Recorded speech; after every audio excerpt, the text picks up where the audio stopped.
So just a tidbit on the installation that I had to help people out with, because this is something I always didn't see on YouTube as much, to help me figure out what I needed. Imagine the box here on both sides and no electrical and conduit coming out of the other box. So this is a good example of a lot of houses. They would have one breaker coming out of the meter box. I have two, so it actually represents both common styles of double throw disconnects or automatic transfers that would be installed. So the one on the left, when I had the house built about 1.5 years ago, I went ahead and had the cable ran all the way to the back of the house into a disconnect that I had that has to be at least 150 amp rated disconnect for a 150 amp breaker. So 200 was available, it's more common, so I had 200 on there. And then it runs back up the wall, across the attic, to the garage where the panel board is.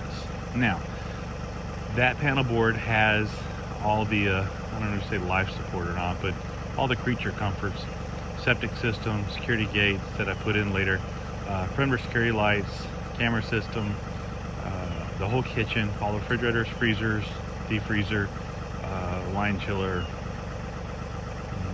AK, adult beverage cooler,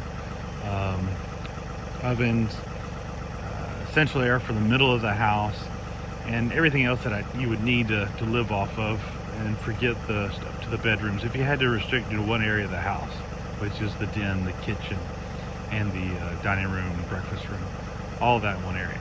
So after I started doing my measurements and all the circuits, then I realized, well, I could do everything with the generator, so I needed to put the other panel board on generator also. So what I did is this is what would happen if you had a house already without having it wired internally to the walls, is over here you would have to come out of the breaker, so from the meter to the breaker, then down to the back disconnect, then back up again, and then it ties in with like some ILSCO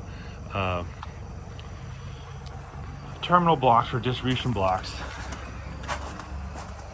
and then it goes from there into the house where it originally used to come out and go into the breaker. Okay, so I oversized the 2-inch pipe.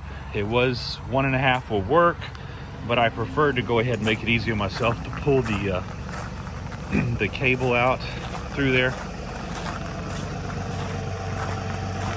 And then what I did is for the portion of the generator in the center is where the utility comes in, output is for the home, and the top portion is where you have your generator.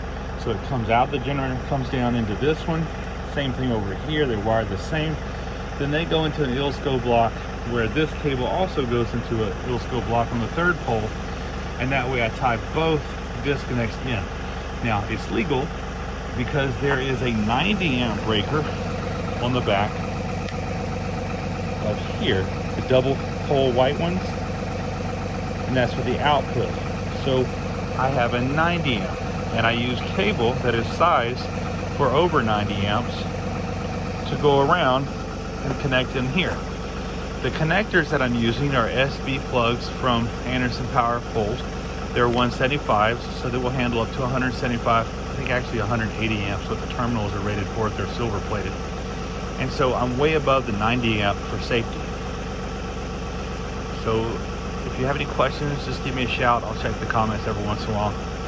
But that's kind of how I had ours done. So you can see if you plan ahead or if you do it after the fact, you have this stuff on the outside of your house here.